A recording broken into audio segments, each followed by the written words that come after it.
जय श्री राम दोस्तों, mistake path by प्रतीक्षा में आपका बहुत बहुत स्वागत है। और दोस्तों, एक और न्यू मून आ गया है, अमावस्या। श्रावण अमावस्या है, लेकिन इस बार ये अमावस्या कोई सामान्य अमावस्या नहीं है, क्योंकि इस दिन पूर्ण सूर्य ग्रहण भी पड़ रहा है। हालांकि भारत में ये सूर्य ग्रहण दिखाई नहीं देगा, इसके सूतक तो नहीं लगेंगे, लेकिन जो ग्रहण की एनर्जीज हैं वो जरूर जो है वो एक्टिव रहेंगी। तो उस दृष्टि से आज का ये वीडियो जो है वो इस अमावस्या और इस ग्रहण की ऊर्जा से संबंधित बातों पे हम चर्चा करेंगे। हम आज की वीडियो में जानेंगे कि ये अमावस्या क्यों इतनी खास है। हम ये भी जानेंगे कि ग्रहण की जो ऊर्जा है वो हमें क्या संदेश देती है, और अमावस्या की जो ऊर्जा है वो हमें क्या संदेश देती है।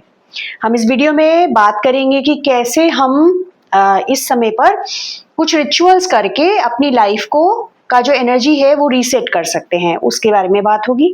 हम ये भी चर्चा करेंगे कि हमें इस दिन क्या नहीं करना है, बिल्कुल भी नहीं करना है, और साथ ही कैसे जो है ये जो एनर्जीज हैं इसको हम अपने जीवन में एक नई जो है वो शुरुआत के लिए अपना एक स्पेस क्रिएट कर सकते हैं। हमें इस बार मैनिफेस्ट कुछ नहीं करना है, हमें आगे मैनिफेस्टेशन करने के लिए अपने अंदर ना स्पेस क्रिएट करना है। तो चलिए शुरू करते हैं आज का ये वीडियो।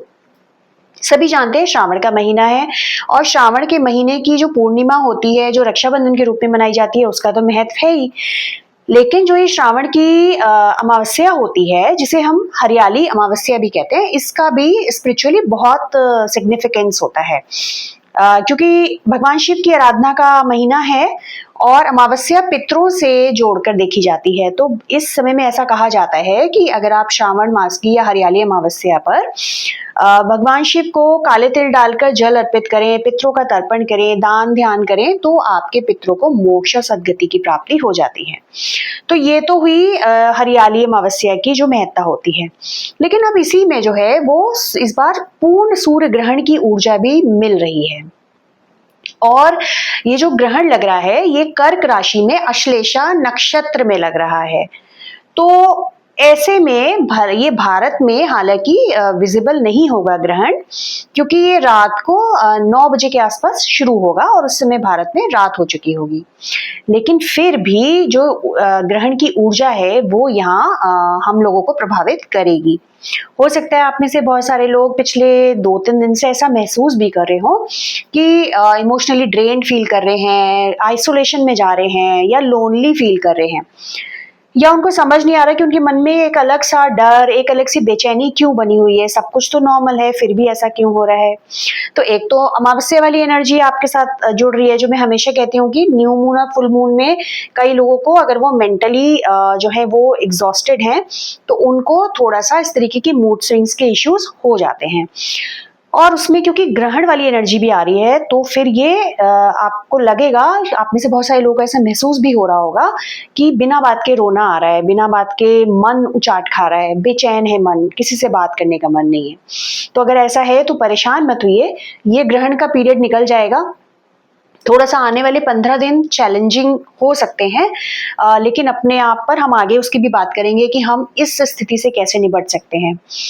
तो ये क्योंकि जैसे मैंने कहा कर्क राशि में लग रहा है और अश्लेषा नक्षत्र में लग रहा है, तो जो कर्क राशि वाले लोग हैं, और खास तौर से अश्लेषा नक्षत्र वाले कर्क राशि वाले जो लोग हैं, उनके लिए ये बहुत ज़्यादा चैलेंजिंग हो सकता है इमोशनली। तो आप लोगों को अगर पता होगा तो आप लोग थोड़ा सा ये जो रिचुअल मैं बता रही हूँ इसको आप करिएगा। इन जनरल भी अगर बहुत ज़्यादा आपको लग रहा है कि मन शांत हो ही नहीं रहा है, तो आप ये भी कर सकते हैं कि आप बिना, आपकी राशि पता है नहीं पता, फिर भी जो है भगवान शिव पर जो है कच्चा दूध अर्पित कर दीजिए। कच्चा दूध मतलब दूध चंद्रमा से रिलेटेड है, और चंद्रमा मन का कारक है, तो कहीं ना कहीं, और वो तो है ही सोमनाथ, तो आपके मन को जो है थोड़ा शांति मिल सकती है। ये काम आप 12 तारीख को सुबह जरूर कर दीजिएगा अगर आप ऐसा हैवी फील कर रहे हैं। और जो कर्क राशि वाले हैं वो लोग तो बिल्कुल ही कर दें, अश्लेषा नक्षत्र है या नहीं है लेकिन कर्क राशि है, तो आप जो है कच्चे दूध में जो है चावल मिला के 12 तारीख की सुबह भगवान शिव को जो है वो अर्पित करके आइए। आपके जो मन में जो बेचैनी है उसमें आपको काफी हद तक जो है वो सुकून मिलेगा। तो ये तो बात हुई कि हम कहाँ पे ग्रहण लग रहा है और उसमें हम क्या कर सकते हैं। अब अगर हम बात करें कि अमावस्या और ग्रहण की एनर्जी क्या कहती है, तो अमावस्या की एनर्जी हम हमेशा कहते हैं कि न्यू बिगिनिंग की बात करती है। और हम अमावस्या की तारीख में हमेशा हम यही करते हैं, मेडिटेट करते हैं और उसके बाद हम अपना कुछ मैनिफेस्ट, हम आगे क्या चाहते हैं उसका एक अंकुर हम लोग उस दिन रोपते हैं, एक बीज लगाते हैं, जो पूर्णिमा कंप्लीशन की एनर्जी होती है ना। न्यू बिगिनिंग की एनर्जी न्यू मून हो गई और पूर्णिमा या फुल मून जो है वो कंप्लीशन की एनर्जी मानी जाती है। तो मानते हैं कि जैसे जैसे चंद्रमा बढ़ेगा पूर्णिमा तक, हम भी अपने एक्शन से अपने गोल की तरफ आगे बढ़े और हम फिर पूर्णिमा पे एनालिसिस करें कि हमारा कंप्लीशन किस लेवल पे है। तो यानी ये एनर्जी तो न्यू बिगनिंग की है, लेकिन इस बार हम कुछ मैनिफेस्ट नहीं करेंगे। क्यों नहीं करेंगे? क्योंकि इसमें ग्रहण की ऊर्जा भी लग रही है और हम सभी जानते हैं कि ग्रहण की ऊर्जा यहाँ भारत में सूतक नहीं लग रहे हैं। पूजा पाठ में कोई भी आपकी अड़चन व्यवधान नहीं है, मंदिर खुले रहेंगे, सब ठीक रहेगा। लेकिन ऊर्जा, क्योंकि जो हमारी जो कॉस्मिक एनर्जीज हैं वो तो शेकन अप हैं, तो ऐसे में हम उस ग्रहण की ऊर्जा में हम जो है कुछ भी नया मैनिफेस्ट नहीं करेंगे। ठीक है, अब हम फिर करेंगे क्या? जो ग्रहण की जो ऊर्जा है ना, आप सोचिए कि सूर्य और चंद्रमा जैसे मतलब सूर्य जैसे पावरफुल एक प्लैनेट को भी ग्रहण मतलब ले लेता है, ग्रहण उसको कर लेता है। तो ये हमें एक तो ये मैसेज देता है कि जीवन में परेशानियां आ सकती हैं, जीवन में ऐसा ग्रहण काल आ सकता है, लेकिन वो जीवन का अंत नहीं है। ग्रहण आ रहा है, एक्सेप्ट करिए और वो जब गुजर जाएगा फिर आप उतने ही ब्राइटली शाइन करिए। चंद्रमा को ग्रहण लगता है, चंद्रमा नहीं दिखता है, लेकिन अगले दिन उससे ज्यादा चमक के साथ निकलता है। जो सूर्य को ग्रहण लग रहा है, सूर्य नहीं दिखेगा, लेकिन क्या वो निकलना छोड़ देता है? वो अगले दिन फिर आता है। तो ये हमें ग्रहण एक मैसेज देता है। तो ऐसे में हमें करना क्या है? हमें इस बार की अमावस्या पे रिलीज करना है। हमको जो है वो अपने अंदर से रिलीज करना है। हमें क्या चाहिए, ये तो तब की बात है जब हम पहले ये देखें कि हमें क्या छोड़ना है। ये ऐसा ही है कि अगर आपको कुछ ग्लास है और आपको उसमें कुछ नया भरना है, कुछ पीना है, और वो पहले से भरा हुआ है और आपको वो जो उसमें भरा है वो चीज आपको नहीं पीनी है और आपके पास ग्लास भी दूसरा नहीं है, तो क्या आप वो नई चीज पिएंगे? नहीं। आप जब तक पुरानी चीज को थ्रो नहीं करेंगे, उसको लेट गो नहीं करेंगे, आप नई चीज भर ही नहीं सकते हैं। यही हमारे जीवन के साथ भी है। तो इस बार जो हम डिस्कस करेंगे एक्टिविटीज, उसमें हमें सबसे पहले जो करना है वो हमें करना है रिलीज रिचुअल। रिलीज रिचुअल में हम क्या करेंगे? हम एक तो पहले सुबह से हम बात कर लेते हैं, अपने घर में नमक का पोछा जरूर लगाएंगे। हम जब नहाएंगे तो नमक डाल के हमें उस पानी से नहाना है, जिससे हमारी क्लेंजिंग, हमारा ऑरा जो है वो क्लेंज हो, जो भी नेगेटिव या कुछ भी है वो सब हमारा क्लेंज हो जाए। इतना तो हो गया। उसके बाद हम अपने घर को धूप से या सेज से, किसी भी चीज से हम उसकी धुनी करेंगे, पूरे घर को भी क्लेंस करेंगे। ठीक। उसके बाद हमें करना क्या है कि हमें सबसे ज्यादा जरूरी है अपने घर को डीक्लटर करना। वो चाहे हमारा पूजा घर है, हमारा बेडरूम है, हमारा ड्राइंग रूम है, और ये मान के चलिए कि जो पेपर, पुराने पेपर की जो एनर्जी होती है ना, वो बहुत खराब होती है, वो आपकी चीजों को ना स्टक कर देती है।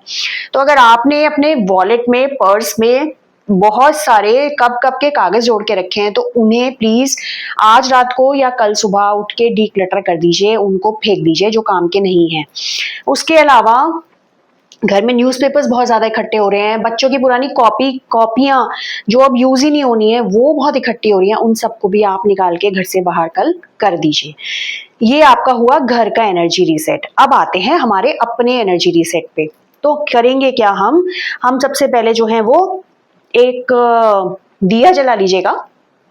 ये क्लेंजिंग वगैरह के बाद दिया जलाइए और वहां पे बैठ के एक पेपर लीजिएगा और उस पेपर पे आप लिखिएगा कि आई रिलीज और वो रिलीज आपका कुछ भी हो सकता है, अननोन फियर हो सकता है, सेल्फ डाउट हो सकता है, टॉक्सिक रिलेशन हो सकते हैं, जो आपका गिल्ट है, कुछ भी हो सकता है। तो वो चीज को आपको उस पेपर पे लिखना है ना। I release toxic relation from my life, या मैं अपने जीवन से जो भी अनजाने डर हैं उनको जो है वो रिलीज करती हूँ या करता हूँ।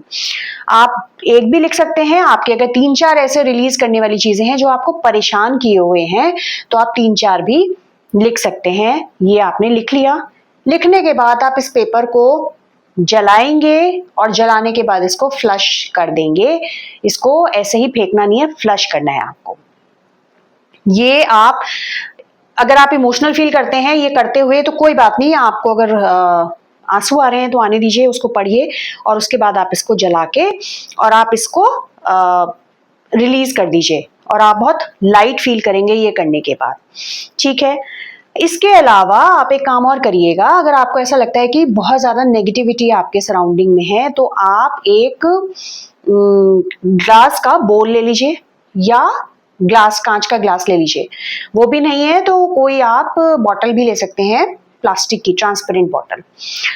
उसमें पानी भरिए, उसमें नमक डालिए, जो आपका ये सेंधा नमक होता है, और कुछ फिटकरी डाल दीजिए उसके अंदर।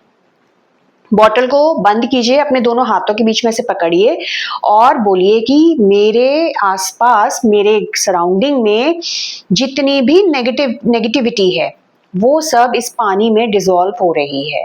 ऐसा आप 3 बार अफर्म करेंगे और उस पानी को आप ओवरनाइट या तो आप अपने बेडरूम में सिरहाने रख लीजिएगा या आप घर में कहीं भी रख दीजिए सेंटर में, और आप सो जाएंगे।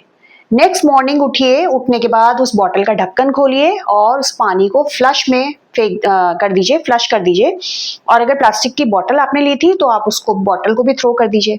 अगर आप ग्लास या बोल कोई ऐसा ले रहे हैं तो कोशिश कीजिएगा ऐसा लें जिसमें आप फिर बाद में खाए वाए नहीं, मतलब होता है ना घर में कुछ डिस्कार्डेड बोल्स होते हैं या ग्लासेस होते हैं, ऐसा कुछ ले लीजिएगा। नहीं तो आप कोई ऐसी प्लास्टिक की बॉटल ले लीजिए जिसे आप बाद में फेंक सकें। ये आपके घर की जो भी नेगेटिव ऑरा है उसको एब्जॉर्ब करेगा और आपके घर से जो भी नेगेटिविटी है वो कम करने में हेल्प करेगा। लेकिन याद करिए, अगर आपका घर डीक्लटर्ड नहीं है तो फिर ये रेमेडी भी, ये रिचुअल भी काम नहीं करेगी। तो पहले डीक्लटरिंग बहुत जरूरी है। ये हो गया। उसके बाद आप क्या करेंगे, आप क्योंकि सूर्य ग्रहण का दिन है, आप थोड़ी देर बैठ के शांति से जो है वो सूर्य देव का किसी भी ओम घृणी सूर्याय नमः या ओम आदित्याय नमः आप चैंट कर सकते हैं।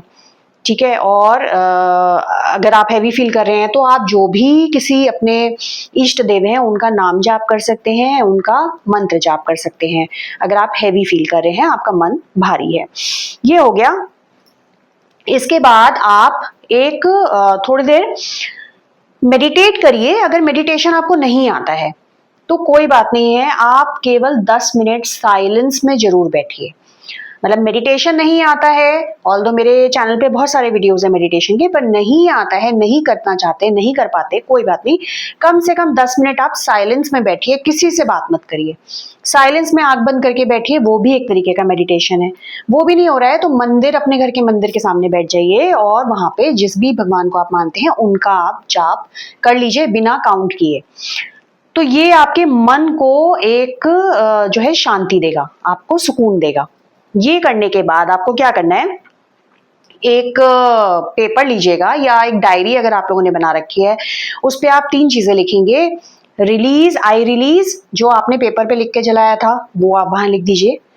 आई रिसीव, क्या आप चाहते हैं अपनी लाइफ में रिसीव करना, मतलब अच्छे रिलेशन, मेंटल पीस, हेल्थ से रिलेटेड कोई इशू है, हेल्दी बॉडी, मतलब जो भी है वो आप वहां पे लिखिए। एंड आई बिकम में आपको लिखना है कि आप बनना क्या चाहते हैं, आपको चाहिए क्या, वो बात की बात है। मुझे हेल्थ चाहिए, ठीक है, लेकिन मैं एक प्रोक्रेस्टिनेटर हूँ, मैं फिटनेस पे कोई काम नहीं करूंगी, मैं दवाइयाँ स्किप करूंगी, तो क्या मैं हेल्थ वो कर सकती हूँ, हेल्दी रह सकती हूँ? मैं डाइट फॉलो नहीं करूंगी तो नहीं रह सकती। तो सवाल ये है कि मैंने वो लिख लिया कि आई रिसीव, लेकिन साथ में मैं बनना क्या चाहती हूँ वो भी आपको उससे रेजोनेट करे, ऐसी चीज आपको लिखनी है कि मैं जो है वो फिटनेस के प्रति बहुत जिम्मेदार बनना चाहती हूँ, है ना, या मैं रिश्तों को बहुत अच्छे से निभाना चाहती हूँ, इस तरीके की चीजें आप वहाँ पे लिखेंगे। और साथ में बाद में उसी डायरी पे एक पेज पे आप ग्रैटिट्यूड भी करिए। ग्रैटिट्यूड, जो मैं हमेशा कहती हूँ, जो भी आपकी लाइफ में 4 या 5 चीजें आप ढूंढ पाए कि ये मेरी लाइफ का ग्रैटिट्यूड है। अब ग्रैटिट्यूड तो हमें अच्छा खाना मिल रहा है, हमें नौकरी है, हमारे सर पे छत है, हमें पहनने के लिए कपड़े हैं, ये भी बहुत बड़ा एक ब्लेसिंग है जो हम कभी ऑब्जर्व ही नहीं कर पाते हैं कि जब लोग इनके लिए भी तरसते हैं और हमारे पास नहीं होती है। ठीक है, ये ग्रैटिट्यूड हो गया। और ये आपकी एक्टिविटीज जो हैं, ये मतलब आपके रिलीज की हो गई, आपका जो नेगेटिविटी एब्जॉर्ब करने वाली चीजें हैं वो हो गई। इसके अलावा आप इस दिन 12 तारीख को अपने पितरों के निमित्त ना कुछ भी चैरिटी जरूर कीजिए। कुछ खाने का सामान डोनेट कर दीजिए, किसी भूखे को खाना खिला दीजिए, किसी को कपड़ों की जरूरत है कपड़े दिला दीजिए, किसी बच्चे को आपको लगता है कि पढ़ाई उसकी बाधित हो रही है, आप उसका 1-2 महीने का फीस दे दीजिए, स्टेशनरी दे दीजिए, जो आपको अच्छा लगे। कुछ भी चैरिटी अपने पितरों के नाम पे आप जरूर करिएगा।